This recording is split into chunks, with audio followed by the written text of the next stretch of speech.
Hello all welcome back to my channel. అందరూ ఎలా ఉన్నారండి? చాలా డేస్ అయిపోయింది కదా వీడియోస్ అప్లోడ్ చేయక. కొంచెం బిజీ ఉండి అప్లోడ్ చేయట్లేదండి.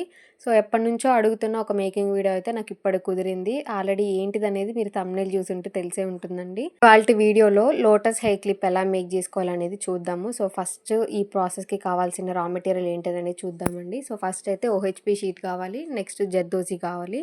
నేను ఇక్కడ గోల్డ్ జర్దోజీ తీసుకున్నానండి. నెక్స్ట్ 3 ఎంఎం ఫ్లాట్ సీక్వెన్స్ తీసుకున్నాను. నెక్స్ట్ వచ్చేసి తిలగం మ్యాట్ కుందన్స్ ఉంటాయి కదా మనకి. సో డ్రాప్‌లో అవి తీసుకున్నానండి. సో ఈ 3 ఉంటే చాలు మనం లోటస్ హెయిర్ క్లిప్ అయితే ఈజీగా మేక్ చేసుకోవచ్చు. ప్రాసెస్‌లో యూజ్ చేసే గమ్ వచ్చేసి B7000 అండి. మనకి లోటస్ ఫ్లవర్ షేప్ కట్ చేసుకోవడానికి ఒక కటర్ అయితే కావాలి. నెక్స్ట్ కుందన్ స్టిక్ చేసుకోవడానికి స్టిక్ పెన్ ఒకటి కావాలి. మెటీరియల్స్‌లో లాస్ట్ అండ్ ఫైనల్‌గా ఒక సెంటర్ హెయిర్ క్లిప్ అయితే కావాలండి. సో ఈ క్లిప్ సైజ్ వచ్చేసి మనం తీసుకున్న ఫ్లవర్ సైజ్ ఉంటుంది కదా.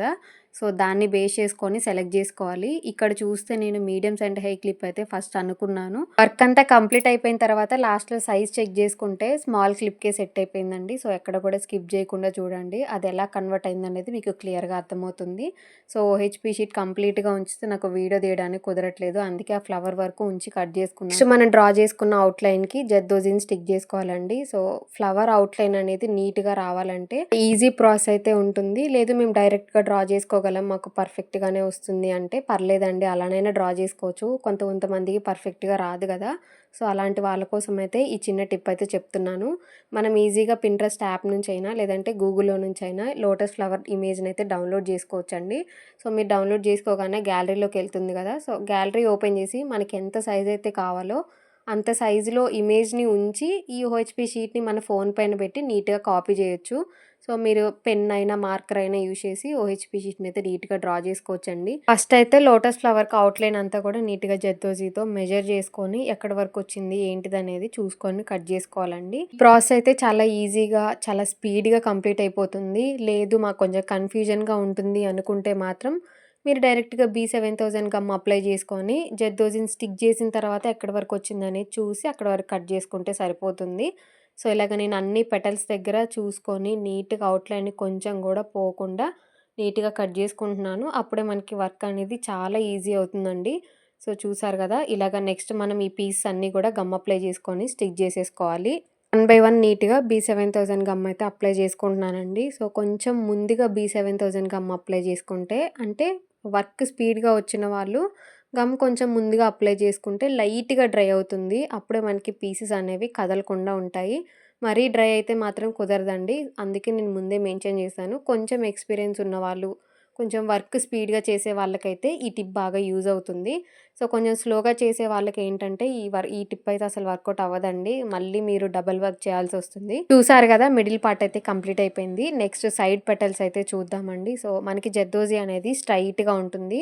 సో నేను ఇక్కడ చూపించినట్టు 2 ఫింగర్స్ తోటి లైట్‌గా జర్దోజీని బెండ్ చేసి అటు ఇటు ఒక 4 టైమ్స్ అంటే లైట్‌గా బెండ్ అవుతుందండి. ఇలా కర్వ్స్ వచ్చిన దగ్గర నీట్‌గా ఫినిషింగ్ అనేది చాలా బావుంటుంది.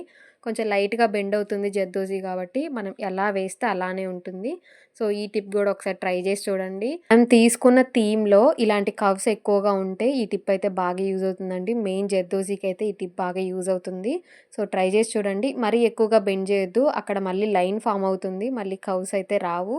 సో చూసుకొని లైట్‌గా బెండ్ చేయండి సరిపోతుంది. చూసారు కదా, వన్ సైడ్ అయితే ఇలా స్టిక్ చేశాను. సేమ్ అంతేనండి. అదే ప్రాసెస్ యూజ్ చేసి ఇంకొక సైడ్ కూడా పెటల్స్ అయితే నీట్‌గా ఫినిష్ చేసేసాను. చూసారు కదా. సో పైన పార్ట్ కంప్లీట్ అయిపోయింది. నెక్స్ట్ కింద మొత్తం చిన్న చిన్న లీవ్స్ అట్లా ఉన్నాయి కదా. సో అది కూడా ఫినిష్ చేసేద్దాము నీట్‌గా. పైన పెటల్స్ ఎలాగైతే ఫినిష్ చేసుకున్నామో కింద లీవ్స్ కూడా అలానే ఫినిష్ చేసుకోవాలండి. సో ఇక్కడ చూసారు కదా, నేను జర్దోజీని బెండ్ చేయకుండా స్టిక్ చేస్తున్నాను.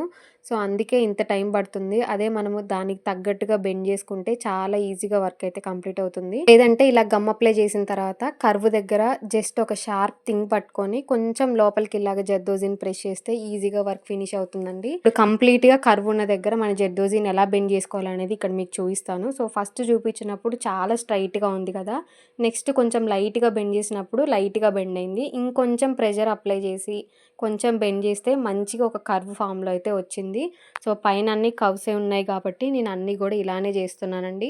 చూసారు కదా! ఇక్కడ ఏమన్నా మనకి టైం వేస్ట్ అవ్వకుండా జస్ట్ అలాగా ప్రిపేర్ చేసుకొని పక్కన పెట్టేసుకుంటే మనకి వర్క్ అయితే చాలా ఈజీగా ఫినిష్ అవుతుంది. జర్దోజీ మనకి ఫ్లెక్సిబుల్‌గా ఉంటుంది కాబట్టి మనం ఎలా కావాలంటే అలా బెండ్ చేసుకోవచ్చండి. సో, ఇదే కాదు మీరేదన్నా వేరే యానిమల్ థీమ్ అయినా, లేతే ఏదన్నా వెహికల్ థీమ్స్ అయినా ఇలా సెలెక్ట్ చేసుకున్నప్పుడు మనం అక్కడ ఉన్న కర్వ్‌ని బేస్ చేసుకొని ఇక్కడ జర్దోజీని కూడా నీట్‌గా అలానే ఫార్మ్ చేసుకోవచ్చు.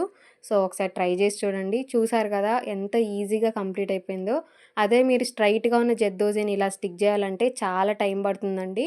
సో, ఒక్కసారి ట్రై చేసి చూడండి. ఇలాగ బెండ్ చేసి ట్రై చేస్తే ఫినిషింగ్ అయితే చాలా బావుంటుంది. బేస్ వర్క్ ఒక్కటి కంప్లీట్ అయితే హాఫ్ వర్క్ కంప్లీట్ అయిపోయినట్లేనండి. నెక్స్ట్ వచ్చే అవుట్‌పుట్ అంతా కూడా మనం ఫస్ట్ ప్రిపేర్ చేసుకున్న బేస్ మీదనే డిపెండ్ అయ్యి ఉంటుంది. సో, ఫస్ట్ మీరు ప్రిపేర్ చేసుకునేటప్పుడే కొంచెం జాగ్రత్తగా ప్రిపేర్ చేసుకోండి. వర్క్‌లోకైతే ఎళ్ళిపోదాము. సో, ఇక్కడున్న గ్యాప్స్‌ని తిలగం కుందన్స్ ఇంకా సీక్వెన్స్ యూజ్ చేసి నీట్‌గా ఫిల్ చేసుకోవాలండి. సో, ఫస్ట్ తిలగం కుందన్స్ అయితే నేను మిడిల్ పార్ట్‌లో స్టిక్ చేస్తున్నాను. సో, చూసారు కదా! నేను ఎటువైపు తిప్పి స్టిక్ చేస్తున్నాననేది మీరు జాగ్రత్తగా చూసుకోవాలి. మీ దగ్గర తిలగం కుందన్స్ లేకపోతే స్మాల్ ఐ షేప్ కుందన్స్ ఉంటాయి కదా! సో, అవైనా కూడా యూజ్ చేసుకోవచ్చు. ఇలాగా ఒకదాని పైన ఒకటి 3 ఇల్యూజన్ వచ్చేలాగా స్టిక్ చేసుకోవాలి. మంచిగా అడ్జస్ట్ చేసుకోండి. సో, ఒకదాని మీద ఒకటైనా కొంచెం పక్కకి తిప్పైనా ఇట్లా మనం ఏదైతే మనకి నీట్‌గా అనిపిస్తుందో సో, అలా చూసుకొని స్టిక్ జేసుకోవాలి నీట్‌గా. చాలా ఈజీగా అయిపోతుందండి.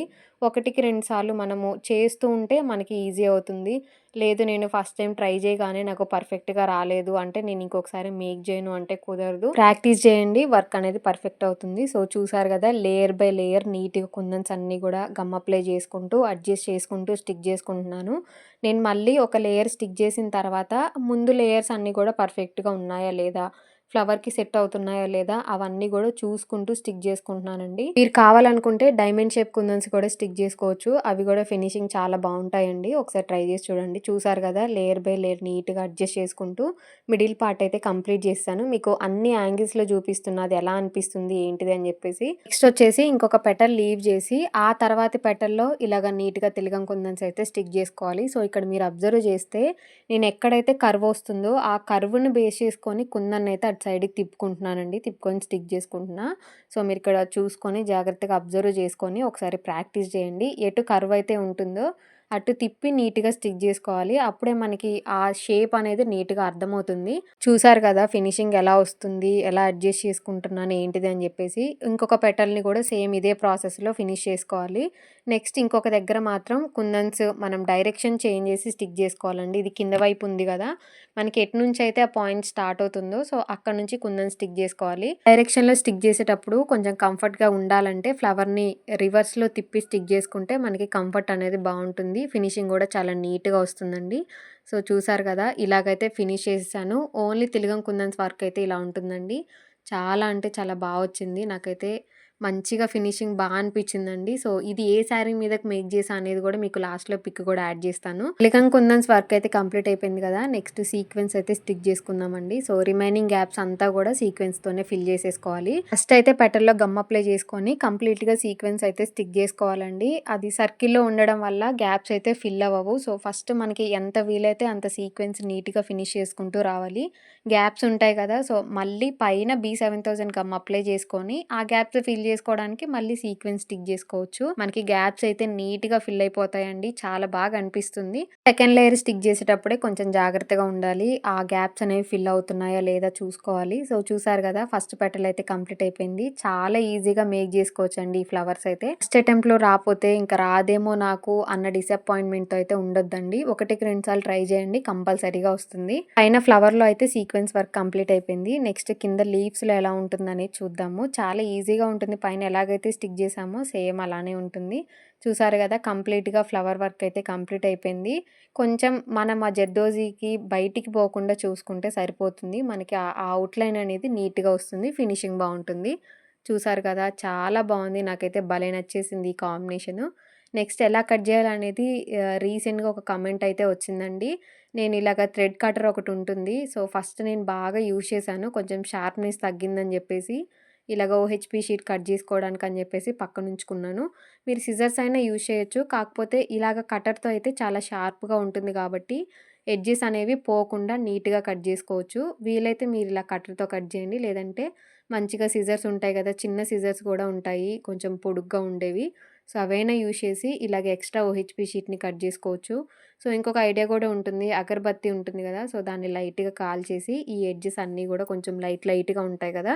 సో, వాటిని మెల్ట్ చేస్తే సరిపోతుంది. ఫైనల్ ఫినిషింగ్ చూసారు కదా ఎంత బావుందో. సో, నేను కంప్లీట్ పర్ఫెక్ట్‌గా చేశాననైతే చెప్పలేనండి. ఎక్కడో ఒక దగ్గర ఒక చిన్న మిస్టేక్ అయినా ఉంటుంది. ఎక్కడ జరిగింది ఏంటిదనేది చూసుకొని నెక్స్ట్ టైమ్ మేక్ చేసేటప్పుడు అది రిపీట్ అవ్వకుండా చూసుకుంటాను. So, first medium centre hair clip select చేసుకుంటే దీనికి చాలా పెద్దగా అయిపోయింది.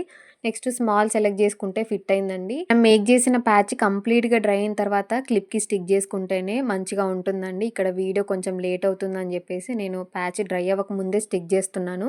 B7000 గమ్ యూజ్ చేసి స్టిక్ చేసుకున్న తర్వాత ఇలాగ అలిగేటర్ క్లిప్స్ యూజ్ చేసి స్టిక్ చేసుకుంటే మనకి చాలా నీట్‌గా చాలా స్టాండర్డ్‌గా స్టిక్ అవుతుంది సెంటర్ హెయిర్ క్లిప్‌కి. సో, నెక్స్ట్ ఫైనల్ లుక్ ఎలా ఉందో చూద్దాము. కంప్లీట్‌గా డ్రై అయిన తర్వాత క్లిప్ ఫైనల్ లుక్ అయితే ఇలా ఉందండి. నాకైతే చాలా నచ్చేసింది. ఎవరికైనా ఈ క్లిప్స్‌లో కస్టమైజేషన్ అంటే కలర్స్ అయినా, సైజెస్ అయినా కస్టమైజేషన్ కావాలనుకుంటే డిస్క్రిప్షన్‌లో ఇచ్చిన నంబర్‌కి వాట్సాప్‌లో మెసేజ్ చేయండి. ఇందులో థీమ్స్ కూడా ఉంటాయి. ఎవరికన్నా కావాలనుకుంటే మెసేజ్ చేయండి. మేము సెండ్ చేస్తాము.